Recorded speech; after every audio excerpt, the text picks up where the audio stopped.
Hello, students. Welcome to the lecture on aldehydes and ketones.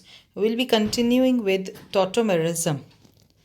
टॉटोमरिज्म के basics हमने देखे अपने प्रीवियस लेक्चर में और आज हम उसी पर उसकी एप्लीकेशंस देखेंगे और वो हैं the reactions of aldehydes and ketones.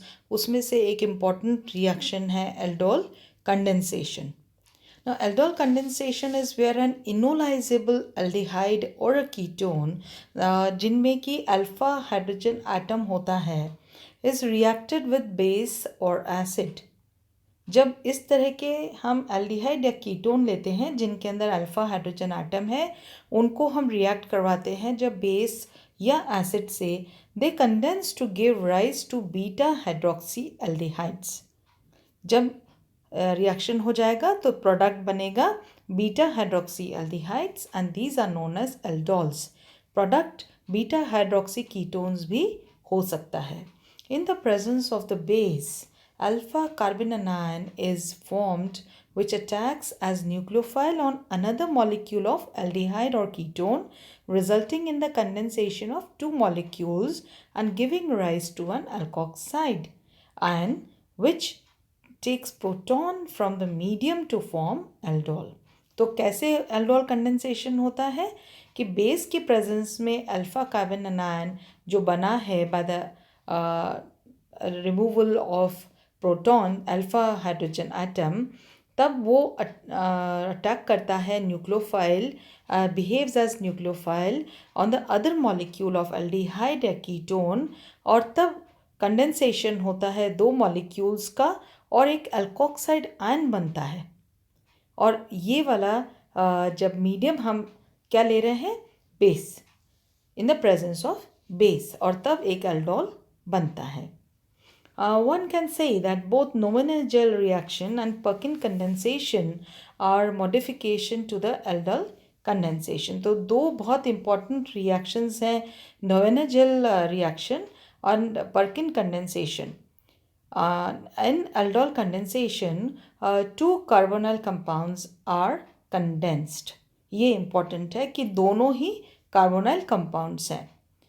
If we wish to condense one carbonyl compound with another active methylene compound, it is the case of Knoeven-Gell reaction or condensation. तो ये दोनों में difference है कि aldol condensation में दोनों carbonyl compounds condense होते हैं, whereas in Knoeven-Gell condensation एक मॉलिक्यूल aldehyde या carbonyl compound है, दूसरा active methylene compound है. The Perkin reaction is also analogous to aldol condensation. बहुत सिमिलरिटी है Perkin reaction की. It was given by William Henry Perkin and is used to make alpha beta unsaturated aromatic acids commonly known as cinnamic acids. तो हमने देखा कि aldol बनता है by condensation of two carbonyl compounds, लेकिन Perkin reaction में जो product मिलता है वो alpha beta unsaturated aromatic acid है या सिनेमिक एसिड है, जबकि एल्डोल में हमें बीटा हाइड्रोक्सी एल्डिहाइड जिसको एल्डोल बोलते हैं वो मिलता है. In aldol condensation two aldehyde और ketone molecules are condensed with the help of base like NaOH. In this case, an aromatic aldehyde is condensed with an acid anhydride with the help of a suitable base. तो base जो हम ले रहे हैं जिसमें reaction होगी वो है सोडियम हाइड्रोक्साइड. दो मॉलिक्यूल्स ऑफ एल्डिहाइड या कीटोन कंडेंस होते हैं. जो हम एल्डिहाइड या कीटोन ले रहे हैं वो एरोमेटिक है और उसको कंडेंस करते हैं with acid anhydride with the help of a suitable base. अब यहाँ हमने रिएक्शन लिया है C6H5CHO, ये एक एरोमेटिक एल्डिहाइड हुआ, और एसिड एनहाइड्राइड है, acetic anhydride, in presence of base, temperature और ये कंडीशंस लिखी हैं. Alpha beta unsaturated aromatic acid मिला है. When an aromatic aldehyde is treated with an acid anhydride in the presence of an alkali salt of the same carboxylic acid from which acid anhydride is made, the product formed is an alpha beta unsaturated aromatic acid. तो जब हम जो alkali ले रहे हैं वो salt है aromatic carboxylic acid का, जिसका कि हमने एसिड एनहाइड्राइड लिया है। तो अगर हमने एसिड एनहाइड्राइड लिया है तो ये सॉल्ट हो जाएगा सोडियम एसीटेट। और प्रोडक्ट में हमने देखा alpha beta unsaturated aromatic acid मिला है। The alkali salt of carboxylic acid acts as the base here to abstract the proton to generate alpha carbon anion। तो यहाँ हम ये देख रहे हैं, ये हमने समराइज की रिएक्शन, और ये जो हमें मिले हैं unsaturated acid and the salt. So acid anhydride and it's enolate ion कैसे हुआ? What happens in the aldol condensation, the base used to generate the enolate ion was NaOH or KOH. But these cannot be used when we have to generate enolate ion from acid anhydrides. The order of reactivity for enolization of acid derivatives is the same as the order of reactivity towards the nucleophilic attack. तो हम यहाँ पर ये समझ रहे हैं कि जो ऑर्डर ऑफ रिएक्टिविटी है for enolisation of acid derivative, मतलब जो एसिड एनहाइड्राइड लिया है उससे हम इनोलेट आयन बनाएंगे तो उसका इनोलाइजेशन हो रहा है, तो वो सेम है as the order of reactivity towards the nucleophilic attack, वो सेम रहता है। तो इसमें कोई ज़्यादा हमें डिस्कस करना नहीं है। It can be seen that the acid anhydrides are quite reactive towards both. So one has to use a mild base which, even if attacks as a nucleophile, does not have any impact on the anhydride functional group. Anhydride के functional group पर कोई effect ना हो, ऐसा हम mild base लेंगे। If the strong bases like NaOH are used, they hydrolyze the anhydride giving rise to salt of carboxylic acid, जैसा कि हमने हमारे रिएक्शन में देखा था, and we won't be able to generate the enolate ion from it। तो ये important है कि किस स्ट्रेंथ का बेस हम लेंगे जिससे कि उसका हाइड्रोलिसिस ना हो और इम्पैक्ट ना हो ऑन एनहाइड्राइड फंक्शनल ग्रुप। तो हाइड्रोलिसिस अवॉइड करने के लिए हम इनोलेट आयन बनाने के लिए माइल्ड बेसिस का यूज़ करते हैं। सो दिस इज़ हाउ एक इनोलेट आयन का फॉर्मेशन हो रहा है।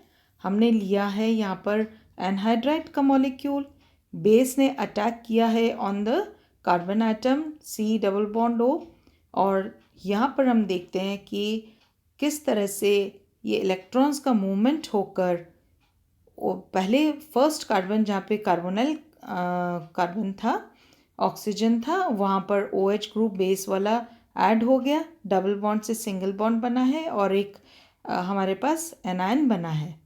ये जो एनायन बना है इसने इलेक्ट्रॉन ट्रांसफ़र किया और यहाँ पर हम देखते हैं कि ये COH में कन्वर्ट हुआ और C double bond O and OH बना एक प्रोडक्ट, दूसरा प्रोडक्ट बना RC double bond O ONA means salt बना। The sodium salt of carboxylic acid can act as a base और एज अ न्यूक्लियोफाइल, दोनों तरह से रिएक्ट करता है। तो ये क्योंकि एक सॉल्ट है Na+O-, तो ये दोनों तरह से एक्ट कर सकता है एज अ बेस और एज अ न्यूक्लियोफाइल। अब यहाँ पर कौन अटैक करेगा? अटैक होगा ऑफ एल्डिहाइड, जो हमारा कार्बोनिल ग्रुप था वो यहाँ पर अटैक कर सकता है। जब ये एक बेस की तरह बिहेव करेगा तब क्या होगा? As base, when it attacks as a base on acid anhydride, it abstracts its acidic proton at alpha position. Note that the alpha hydrogen atoms are made acidic due to electron withdrawing nature of anhydride group. अब यहाँ पर if CH3COO minus acts as a base, तो ये base ने alpha hydrogen को abstract किया है जो कि एसिडिक नेचर होता है, और यहाँ पर हम देखते हैं कि ये कार्बन जो बना ये एनायन के फॉर्म में हो गया, और यहाँ हमें सोडियम सॉल्ट मिला है. अगर एज अ न्यूक्लियोफाइल बिहेव करता है sodium salt of acid, when it attacks as a nucleophile on electrophilic carbon of acid anhydride, there is no harm on anhydride functional group, simple regenerating the anhydride. अगर nucleophile की तरह behave करेगा तो वो anhydride group का वापस से regeneration करेगा. It is because the same group is attacking and same is leaving in case such reaction occurs. अगर ये रिएक्शन हो रही है तो क्यों उसने रीजेनरेट किया एसिड वापस से anhydride functional group? Because it is the same group which is attacking and the same group is leaving. तो यहाँ पर हम ये देख रहे हैं कि CH3CO माइनस ये जो एनायन है it's attacks as a nucleophile. इसने अटैक किया ऑन एनहाइड्राइड मॉलिक्यूल, और यहाँ हम देख रहे हैं कि ये ऐड हो गया ऑन द कार्बोनाइल कार्बन. तो CH3CO माइनस और दूसरे एंड पर CH3COO यानी एसिटेल ग्रुप ने ऐड कर लिया. Now further we see oxygen का जो नेगेटिव आयन था, नेगेटिव चार्ज था, वो किस तरह से डिस्पर्स हुआ है. It comes on the single bond, और ये single bond between carbon oxygen ये लीव करता है and forms CH3COO minus again, and the molecule is again an acid anhydride. So we see जब ये न्यूक्लियोफाइल की तरह रिएक्ट कर रहा है तब यहाँ पर एनहाइड्राइड तो रीजनरेट हो गया एंड इनोलेट जो एनायन था हमारे पास वो वापस से एसिड का जो एनायन था वो वापस से आ गया. तो ये सेम हमारे पास रिएक्शंस हैं, ये चलती रहेंगी. एंड एल्डोल कंडेंसेशन में ये इम्पॉर्टेंट है, यहाँ हमने जनरेट किया है एक इनोलेट आयन, इनोलाइजेशन किया है, and it is required for the presence reaction में प्रेजेंस ज़रूरी है जिससे कि एल्डोल कंडेंसेशन को हम कैरी आउट कर सकें. तो एल्डोल कंडेंसेशन में 2 कार्बोनाइल ग्रुप्स प्रेजेंट हैं और रिएक्शन को कैरी आउट करते हैं, और हमें मिलता है बीटा हाइड्रोक्सी एल्डिहाइड या कीटोन. Thank you.